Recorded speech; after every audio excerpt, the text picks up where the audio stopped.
seguir. Então, a Tefilá Shmona Esrei. Né? A Tefilá Shmona Esrei é a Amidah. A Amidah ela tem basicamente dois nomes. Shmona Esrei, que significa 18, em referência às 18 bênçãos que compuseram a Tefilá originalmente, hoje são 19, né, da Tefilá da semana, ou Amidah, que significa estar de pé, que é uma característica da Tefilá da Amidah, que a pessoa não faz sentada, senão que faz em pé. Né? A Tefilá Shmona Esrei é o ponto principal do serviço litúrgico da sinagoga. Né? Então, tudo que a gente falou até aqui, tudo que a gente comentou sobre a Tefilá, é um preparatório para a Amidah. Okay? Tudo que a gente falou até aqui foi um preparatório. A Tefilá, a Amidah, ele é o principal da Tefilá. Quando a pessoa vai falar com Hashem, esse é o ponto principal. Não é Shema Israel, não é leitura da Torá, né? Não é Psuke de Zimra, é a Amidah. Esse é o principal. Tanto é que a pessoa deve se esforçar para chegar na sinagoga a tempo para rezar a Amidah com o público. Né?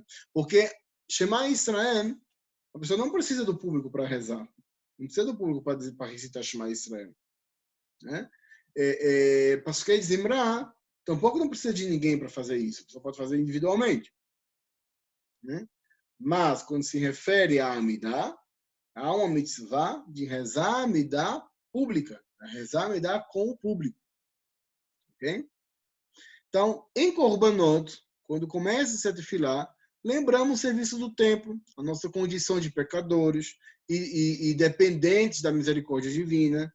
Também cumprimos com a nossa obrigação de estudar Torá. Isso é o que a gente faz. E para isso, não precisa de minyan. Não precisa do grupo de 10 pessoas. Né?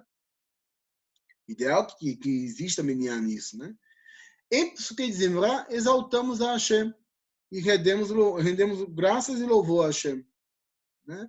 Falando da sua grandeza, de como criou o mundo, né? Da sua maravilha, de como protege a Israel, de Tziat Mitzrayim, né? Tudo isso lembra em Psuke de Zimra, né? Em Shema Israel, reafirmamos nossa fé, né? E recebemos o reino dos céus sobre nós. Né? O que quer dizer? Que a gente testifica nossa fé em Hashem e recebemos os decretos divinos sobre nós. O Kadosh Baruch Hu é que comanda a nossa vida. Certo? E também nisso aí lembramos o compromisso com os mandamentos e a saída do Egito. Né?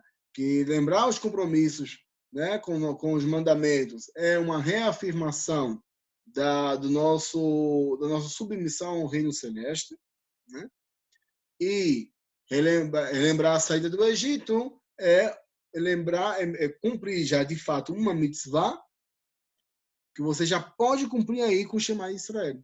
Você termina Shema Israel já cumprindo uma mitzvah, que é lembrar de Tziat Mitzrayim, saída do Egito. Então não é para ficar somente em palavras, senão que a gente diz, a gente atesta a nossa fé, a gente assume o compromisso de estar submetido a Hashem e já cumpre o mandamento aí. Ok? Essa é a intenção. Já na Amidah, aí elevamos nossas súplicas e exercemos o serviço do coração. Né? E está escrito no Shema Israel, V'avdecha bechol levavecha. Né? E o que é o trabalho do coração? O que é servir a Hashem belev, ou seja, a avodat balev. A avodat balev é a oração, é a tefilá. Quando a gente fala com Hashem. Né? Quando rezamos, não apenas estamos pedindo a Deus, mas também estamos dando um testemunho público de que Deus interfere neste mundo e que pode mudar decretos com base em nossas súplicas. A tefilá, ela não é somente uma questão de eu vou ali rezar, vou dizer, falar com Deus, né? Porque tem gente hoje, mais do que no mundo antigo, né? o que eu coloquei nesse ponto aqui é mais para refletir o conflito que existia no pensamento grego frente ao pensamento judaico. O pensamento judaico que dizia, ou que diz, né, que a Kadosh Baruch Hu interfere no mundo, que ele faz mudança no mundo. A gente pode pedir a Kadosh Baruch Hu que ele escuta e pode atender a nossa súplica. No pensamento grego da época, né, não existia esse conceito. Ou seja, como assim Deus vai fazer alguma coisa? Porque você reza, você falar com os deuses, não existia isso, né? Ou seja, o pensamento grego é que os deuses não tinham nenhuma interferência, não tinham nenhuma relação com o mundo. Criaram o mundo e aí está. Né? Então não havia nenhuma relação, não havia nenhuma troca entre as pessoas e os deuses. Né? Já o povo judeu dizia, não, que é isso? Isso é uma loucura. Kadosh Baruch Hu nos abriu o mar. Então era uma declaração de afronta ao pensamento grego. Kadosh Baruch Hu veio e fez uma mudança na natureza. Então essa é a importância dos milagres. Porque o milagres ele vem para mostrar que Kadosh Baruch Hu não está afastado do mundo, senão que ele é presente aqui e ele se faz notar nesse mundo. Né? Essa é a função dos milagres. Então, quando a gente reza, a gente está dando um testemunho de que Kadosh Baruch Hu sim é ativo. Okay? E hoje, esse pensamento grego que existiu naquela época é muito forte nos dias de hoje. Muita gente crê em Deus. Já não é mais como os gregos que estavam crendo, criam em divindades. Não, as pessoas creem em Deus, creem em Kadosh Baruch Hu. Mas não creem que Kadosh Baruch Hu mude o mundo. Não creem que Kadosh Baruch Hu possa atender a tefilá. Né? Não creem que Kadosh Baruch Hu possa mudar uma situação. Né? E essas pessoas entendem a tefilá como algo muito sem sentido. Por que eu vou rezar? Eu creio que Deus criou o mundo, Deus é grande, é maravilhoso, tudo isso, mas aqui nesse mundo resolvo eu. Né? Então esse sentimento ainda é muito forte, esse pensamento existe hoje em dia. Né? E dentro do mundo religioso, não estou falando fora do mundo religioso, dentro do mundo religioso tem gente que pensa assim. Né? Que já não vê mais os milagres de Hashem acontecer, senão que não, isso é tudo regra do mundo e aí as coisas acontecem assim, são espontâneas. Né? E essa foi uma discussão também no pensamento de Rambam, né, frente ao pensamento racídico, um conflito de ideias, que no pensamento racídico, a mudança do mundo, ou seja, as ações divinas no mundo, elas acontecem sobre cada coisa em particular. Isso é o conceito e o entendimento do que é Ashgahat Hashem, né? O que é a inspeção, não, como é que se diz isso? A providência divina. Em quem Kadosh Baruch Hu alcança ou toca ou move nesse mundo físico. Até onde a Kadosh Baruch Hu se manifesta. Né? Então, na ideia racídica, é de tudo, desde a folha que cai. Na ideia de Rambam, é que Kadosh Baruch Hu, sim, ele faz mudança. Rambam não nega isso. Rambam não nega os milagres, não nega que algo pode acontecer hoje, agora. Né? Senão que, no geral, né, as coisas acontecem de forma regrada, né, conforme as regras físicas, as regras naturais que Kadosh Baruch Hu determinou no mundo. De forma que uma folha cai, porque é uma regra que diz que a folha vai se secar da árvore, vai se despegar e vai cair.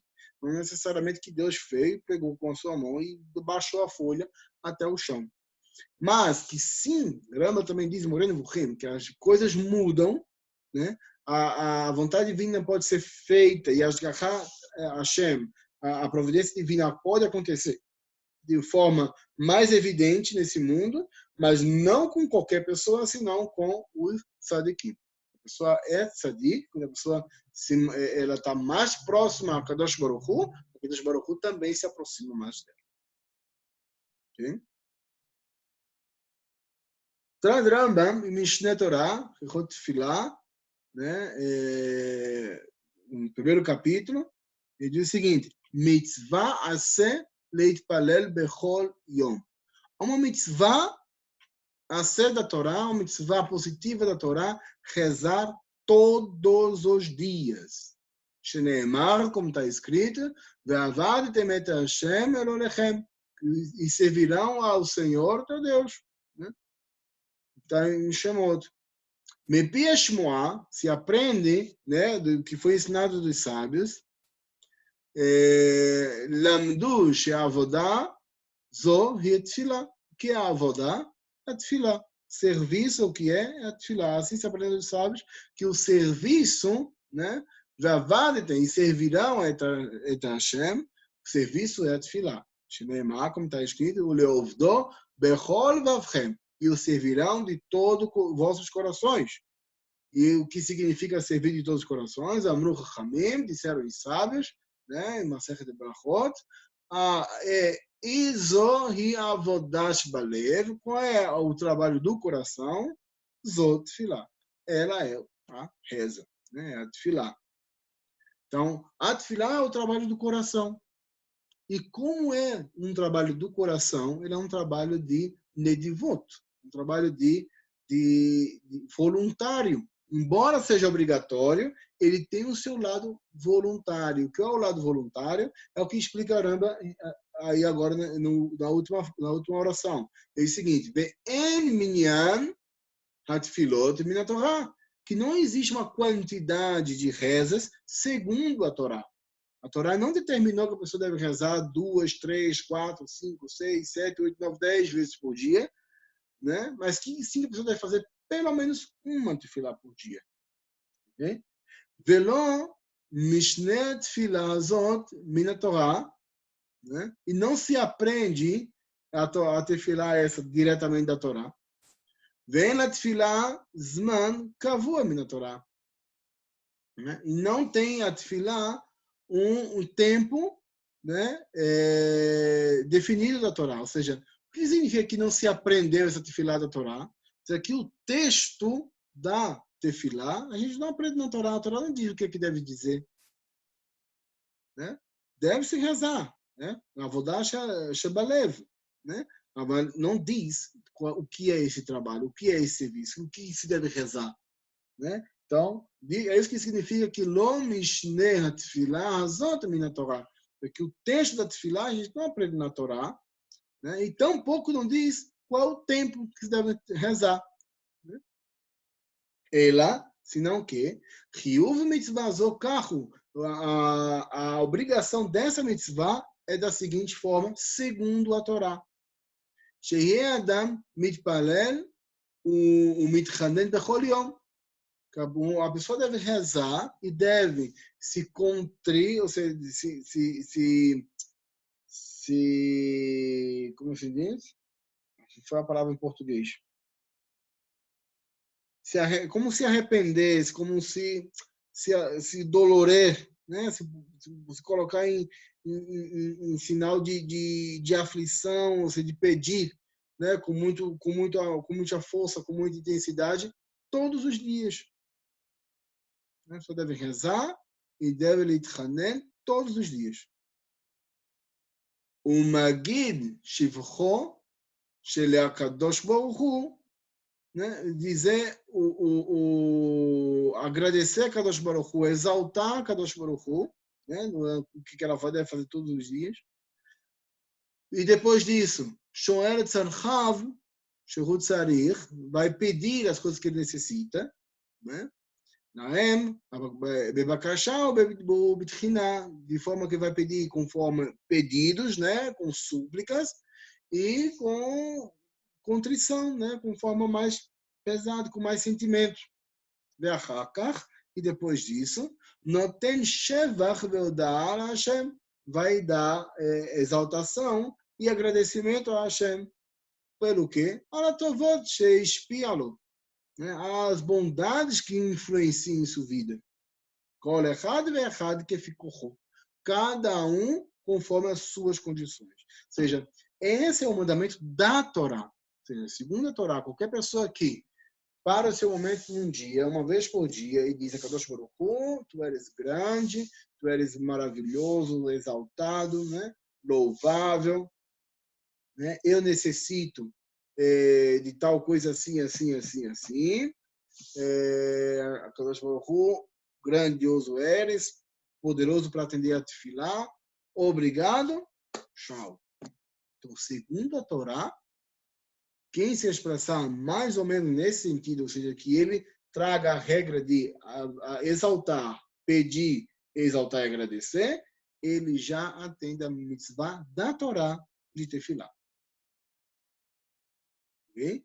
Claro que os sábios depois adicionaram mais aí, me saltei aqui uma coisa assim, de forma que, como a gente viu, deixa eu botar aqui, como a gente viu que a tefilá ela não tem tempo, né? Ela não tem tempo. Traz Rama também diz que Nashim ve Avadim chayavim batefilá, né? Que as mulheres e os escravos estão obrigados com a tefilá, né? Por quê? Porque não existe tempo. Né? Que ela é uma mitzvah em que o tempo não a determina. Né? Saiu trocada aí a ordem da transparência. Então, a Tefilat Amidah, em essência, ela não tem tempo, ok? Ela não tem texto, não tem nusach, não tem quantidade. A Torá não determina, essencialmente, quantas vezes a pessoa deve rezar. Porém, ela é uma obrigação diária. Você deve fazer isso pelo menos uma vez por dia. Né? Ela necessita intenção, que a pessoa deve ter a intenção de cumprir essa mitzvah. Né? E deve ter exaltação, pedido e agradecimento. Isso é, para se considerar uma reza, deve ter esses três elementos. A exaltação, o que a pessoa quer, né, o objetivo dessa reza, e o agradecimento. Os sábios decretaram que a tefilá deve ser recitada 3 vezes ao dia. E discutiram os Tanaim se a tefilá foi decretada por qual motivo? Se foi decretada por um exemplo da ação dos patriarcas, que cada um dos patriarcas rezou em um momento do dia. Abraham Avinu, a gente vê que ele reza com shacharit, né? Com a escama Abraham Baboker, ele se levanta pela manhã e vai cumprir seu mandamento. Né? Com Yitzhak, que reza no momento de Minchá, quando Rivka, Eliezer vem com Rivka, já ao fim da tarde chega, né, no acampamento de Yitzhak, e Yitzhak estava no campo, né, ao entardecer. O que ele estava fazendo no campo ao entardecer? Vendo a paisagem? Não, estava rezando, assim explicam os sábios. Yitzhak estava rezando Minchá. Então, por isso que chegaram e viram Yitzhak rezando. Veio Yaakov Avinu rezou à noite. Né, que está escrito, quando ele vai se encontrar com Esaú, seu irmão, ele volta, né, para recolher umas latas, os utensílios que ele tinha ficado no caminho, né, e recai à noite, e aí ele tem a sua tefilá, né, reza a Hashem e tem aí sua visão com o anjo. Então, esses são os exemplos dos patriarcas que tomaram momentos do dia para rezar. Né? Então fica uma dúvida, que foi uma machloket entre os sábios. Por que se decretou 3 tefilot no dia e determinada nesses tempos? Né? Seria por um exemplo da ação dos patriarcas ou seria em memória do Korban Tamid, né? Que como havia se terminado o Korban Tamid, então se deveria colocar a tefilá como uma reposição do Korban. E aí ficou como sendo uma alahá, na verdade. A alahá ela tende a ser entendida, mas aí no sentido de como substituição dos korbanot.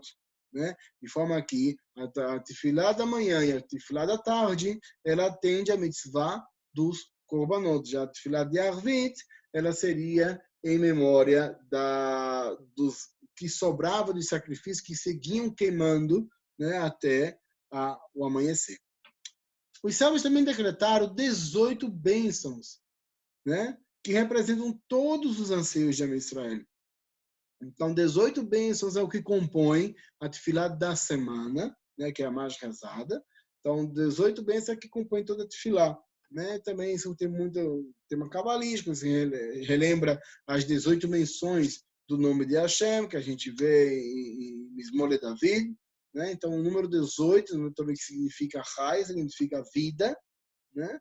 Então, esse número 18 ele tem uma certa importância no que se refere a Kabbalah. Né? De forma que essas 18 bênçãos estão distribuídas segundo a regra que a gente vê de exaltação, pedido, agradecimento, sendo 3 bênçãos de exaltação, 12 bênçãos de pedidos e 3 bênçãos de exaltação, agradecimento e reconhecimento. Né?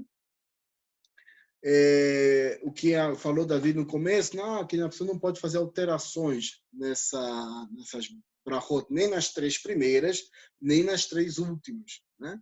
Nas demais, a pessoa pode adicionar, né? Não pode diminuir, mas adicionar. A pessoa pode adicionar pedidos particulares segundo cada tema de cada tefilá. Porém, as 3 primeiras e as 3 últimas, não, porque elas são a chave que abre a tefilá. E as outras são as chaves que fecham a tefilá, e elas têm uma importância maior e deve-se colocar mais concentração nessas 6 tefilot, nessas 6 brachot, do que no total das brachot, com exceção de Shabbat e Yom Tov, né? Que, como na metade só tem uma brachá, essa brachá também deve ser dita com Kavaná, para poder cumprir a mitzvah. Sobre o texto da Tefilá, encontramos uma discordância no Talmud sobre quem o definiu. Né? O texto da Tefilá, ela com o tempo foi sendo moldado, né? E há uma certa discussão no Talmud quem realmente foi que definiu as 18 brachot. Né? Segundo Megillah de Sete Bet, tem 2 opiniões. Em um momento, se atribui aos sábios do Sanhedrin, né? Baixo a tutela e a Nesiut de Ezra Sofer, né? Onde eles teriam composto as 18 bênçãos, juntamente com alguns dos profetas, né? Que aí estavam. Isso a gente vai estar falando de 400 anos antes da contagem comum. Né? E um outro momento, aí mesmo a Gemara nos traz que essa tefilá teria sido atribuída a Shimon Rapakuli sob determinação de Rabban Gamaliel. Isso já é no século I.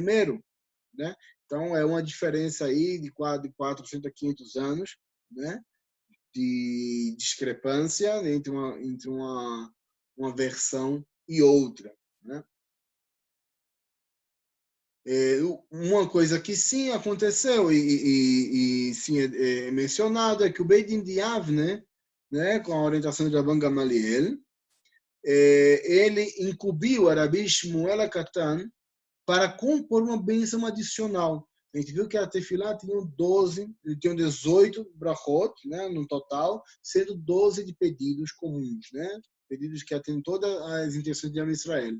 Mas foi adicionado uma nova brachá para servir como uma brachá pelos hereges, né? Pelos cristãos que fizeram a perseguição contra os judeus e induziram o governo romano a perseguir os judeus, o que culminou na destruição do templo. Então se fez uma brachá especial para eles, né, pedindo o fim da heresia no mundo, do governo herege no mundo. O texto das brachot foi sendo modelado com o tempo, né, até sendo formalizado nos tempos dos Geonim. Então o que a gente tem hoje como tefilá, né, a fórmula da tefilá que temos hoje, a partir do momento dos Geonim, ela começou a ser moldada, né, e padronizada.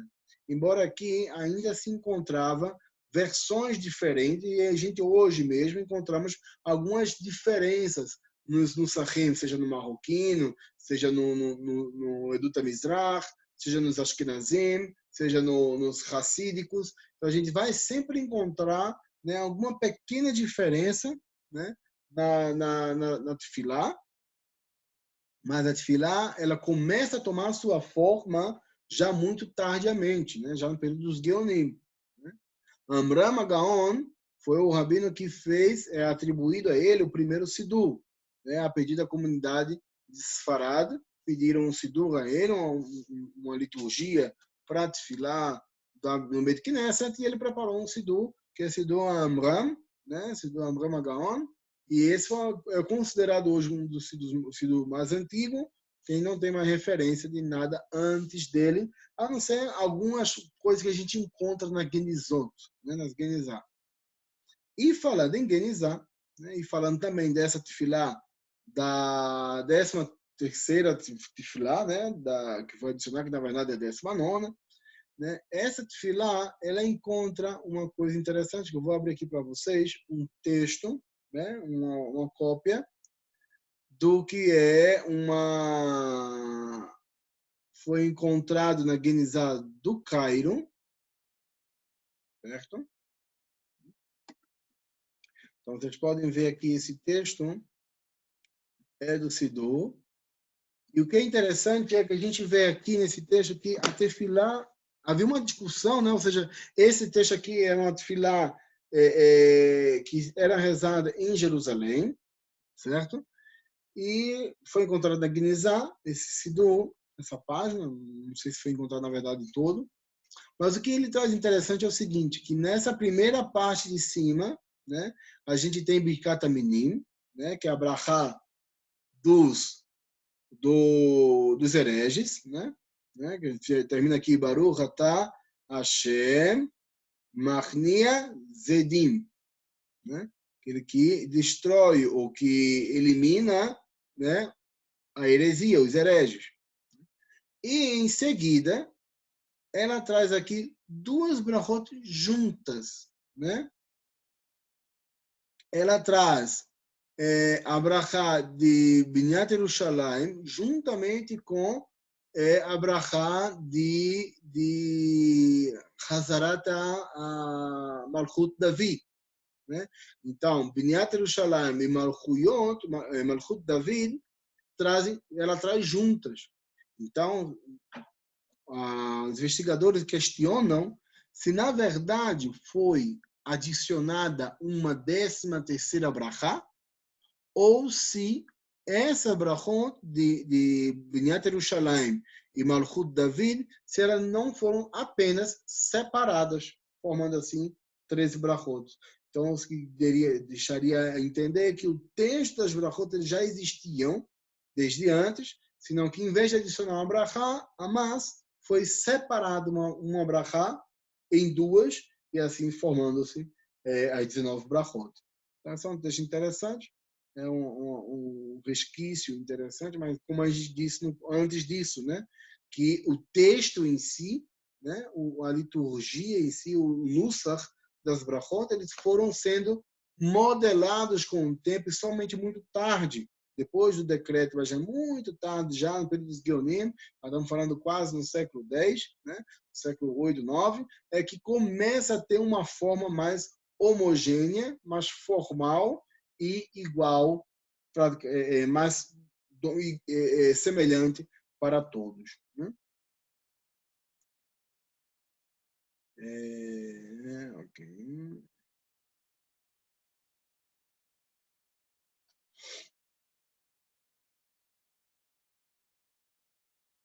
Detalhes da Amidá. Alguns detalhes que vamos falar sobre a Amidá é o seguinte: a Amidá, ela existe 10 tipos de Tefilat Amidá, certo? Não é somente uma Amidá, estamos falando de 10 tipos de Tefilat Amidá, das quais são divididas em 5 Amidot, né? 5 Shmona Esrei, ou melhor termo é Amidá, 5 Amidot e 5 Musafim, certo? Então temos 5 Tefilat Amidá e 5 Tefilat Musaf, diferentes, ok? Não estamos considerando aí os adicionais, né? Porque tem um Hag, adicionou aí do Hag, não, ele está falando de Tefilá realmente, propriamente dita, que ela é diferente.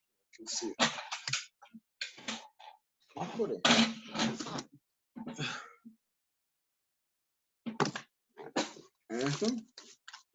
E quais são essas 10 tefilot? De Amidá, a gente tem de Yom Hol, né, que dos dias comuns, ele é um tipo de Amidah, tem 18 brachot. Né?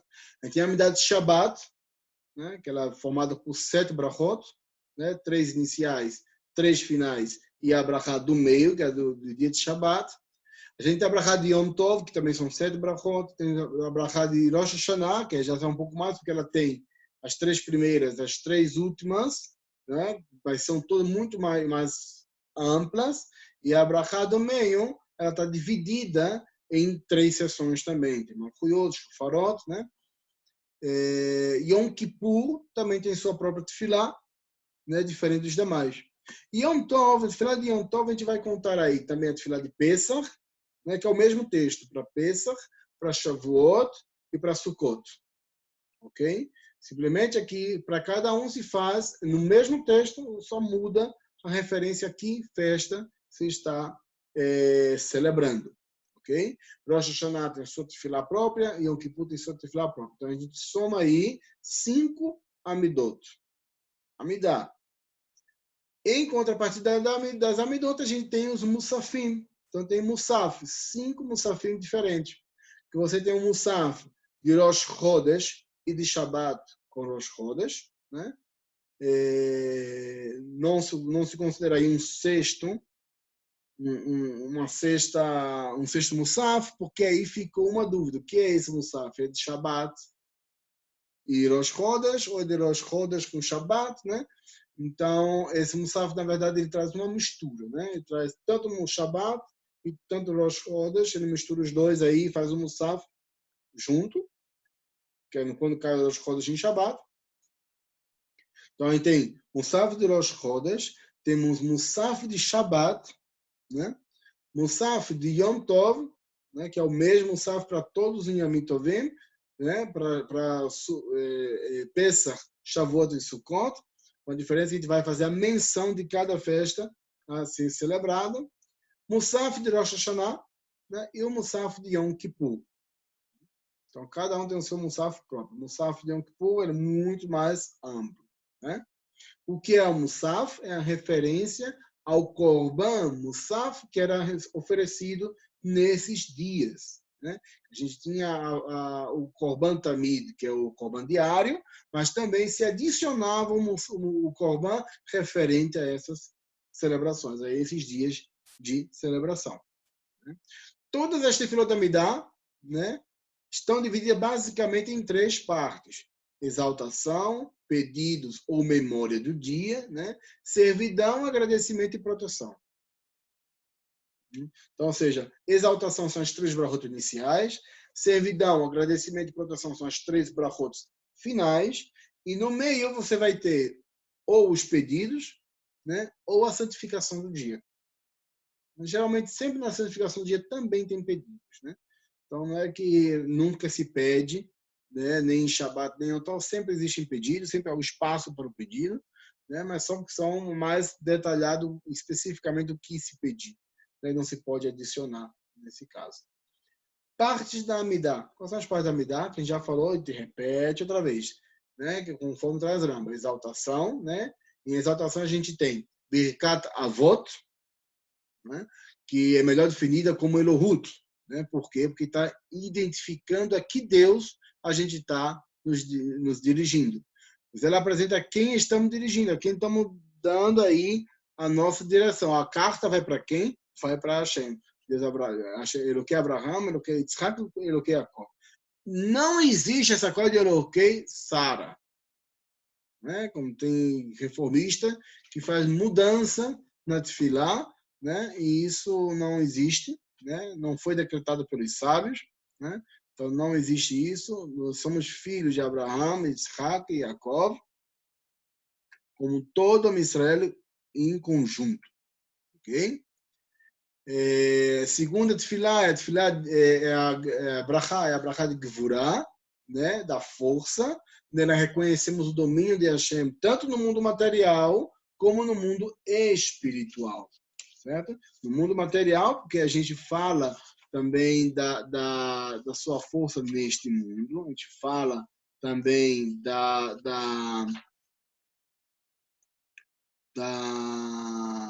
sua capacidade de materializar do mundo espiritual para o mundo físico, né? É o que a gente diz na Brachá, quando a gente faz menção às chuvas, né? O que é a menção da chuva?